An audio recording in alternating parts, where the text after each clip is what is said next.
Des dizaines de véhicules en provenance de l'Alberta, auxquels d'autres résidents en colère du reste du pays se sont joints, sont arrivés à Ottawa mardi matin pour une grande manifestation contre les politiques environnementales du gouvernement Trudeau. Les camionneurs pro-pipeline ont pris d'assaut la rue Wellington devant la colline du Parlement.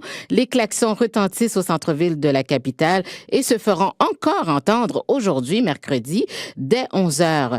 Les camionneurs demeureront sur place jusqu'à 15h30, heure à laquelle ils prévoient quitter les lieux pour retourner dans leurs villes respectives. Pour mieux comprendre les enjeux de cette manifestation, nous joignons au téléphone la professeure titulaire de l'École d'études politiques, directrice de l'Institut de recherche sur la science, la société et la politique publique et également présidente Énergie positive, Madame Monica Gettinger. Bonjour, Madame Gettinger. Bonjour. Dites-nous tout d'abord, quels sont les enjeux face à cette situation? Je pense que le convoi, c'est un reflet, ou du moins le plus récent reflet d'une frustration, de la frustration croissante dans l'ouest du Canada, notamment en Alberta, par rapport au manque d'accès aux marchés internationaux pour le pétrole et le gaz naturel.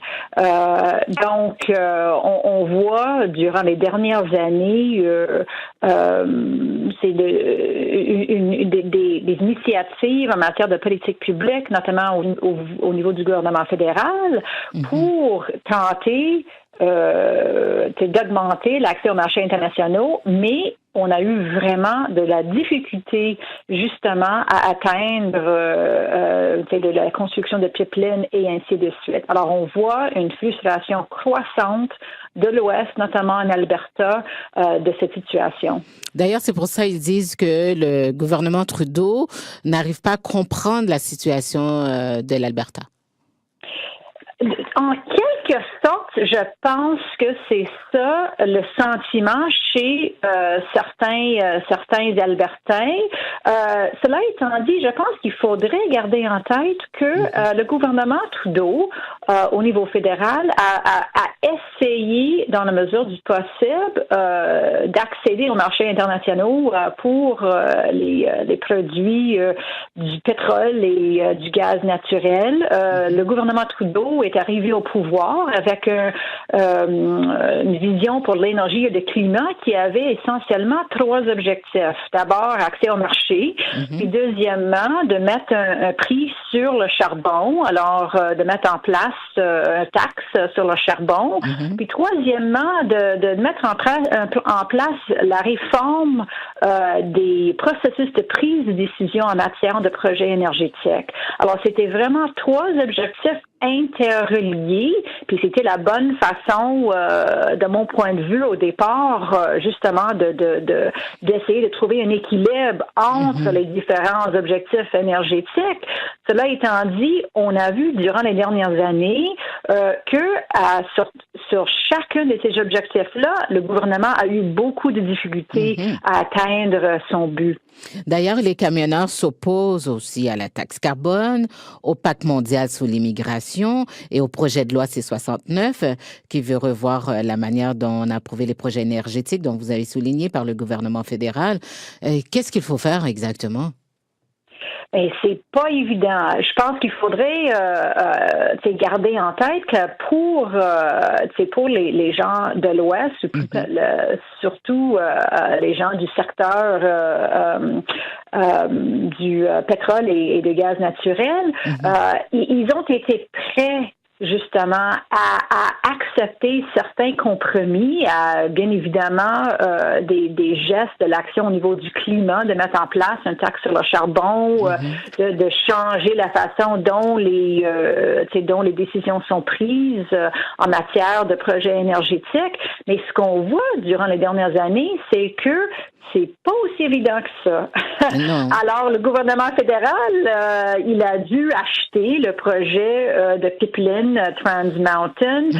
Maintenant, on voit de plus en plus vraiment des opposants par rapport aux taxes sur le charbon. On voit avec le projet de loi C-69 des critiques assez fondamentales par rapport à l'équilibre au sein de ce projet de loi entre les objectifs économiques, environnementaux, social, etc. Alors, c'est pas si évident que ça. Et le Canada, à date, n'a pas réussi à trouver un juste équilibre entre ces impératifs fondamentaux dans le domaine de l'énergie, soit l'économie, l'environnement, la sécurité, le social, etc. Vous dites que le Canada ne parvient pas à trouver un juste équilibre, que ce n'est pas évident, mais tout de même, on voit qu'il y a des politiciens qui se lèvent et qui ont pris parole hier. Que pensez-vous des politiciens comme le chef du Parti conservateur, Andrew Scheer, et le nouveau Parti populaire du Canada, Maxime Bernier? Est-ce que c'est du capital politique qu'ils font ou bien vraiment ils veulent apporter un changement? Le chef conservateur a aussi exprimé sa volonté de mettre un service en éoloduc transcanadien pour transporter le pétrole albertain vers l'est du pays. L'une des choses que je trouve un peu inquiétant dans cette situation, c'est que justement, on parle du gouvernement Trudeau, mais il faudrait garder en tête que le gouvernement Harper, avant le gouvernement Trudeau, avait ses propres défis en matière d'énergie et changement climatique. Alors, il faudrait garder en tête que c'est pas évident pour n'importe quel gouvernement. Mais ce qui m'inquiète dans cette situation-ci, c'est qu'on voit de plus en plus la polarisation, même la partisanerie par rapport à ces enjeux, qui pourrait faire en sorte que aller chercher un équilibre, un juste équilibre, des compromis, que ça pourrait devenir de plus en plus difficile à faire dans la mesure où les politiciens et les partis politiques veulent se démarquer l'un l'autre par rapport à ces enjeux, ce qui pourrait vouloir dire moins de compromis, moins d'équilibre et plus de virements assez importants d'un bord à l'autre dans ces domaines. D'ailleurs, Maxime Bernier, lui, il a dit que pour la nécessité d'utiliser la Constitution canadienne pour imposer le pipeline dans les provinces qui s'y opposent. Et bien évidemment, là, c'est encore, ça pourrait être un geste assez inquiétant dans le sens où la plupart de nos systèmes en matière de prise de décision pour les projets énergétiques ont été mis en place durant les années 50. Bien évidemment, en 2019, on n'est plus la même société. Les valeurs ont changé, les impératifs ont changé, les attentes des citoyens et des citoyennes ont changé.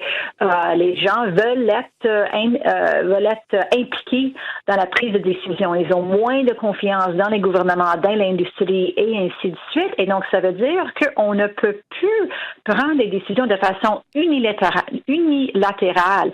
Alors, que ce soit aller de l'avant de façon unilatérale avec un pipeline ou bien aller de l'avant unilatéral avec un taxe sur le charbon, on voit que ça crée de l'opposition, ça crée une espèce de contre-réaction à ces gestes. Alors, tout ça pour dire que de plus en plus, et c'est pas évident, mais il faut aller chercher des équilibres, il faut consulter, il faut vraiment aller chercher des équilibres qui font consensus dans la mesure du possible, qui ont la confiance du public dans la prise de décision.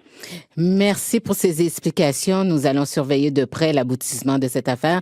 Vous êtes Madame Monica Gattinger. Je rappelle que vous êtes professeure titulaire de l'École d'études politiques, directrice de l'Institut de recherche sur la science, la société et la politique publique et présidente Énergie positive.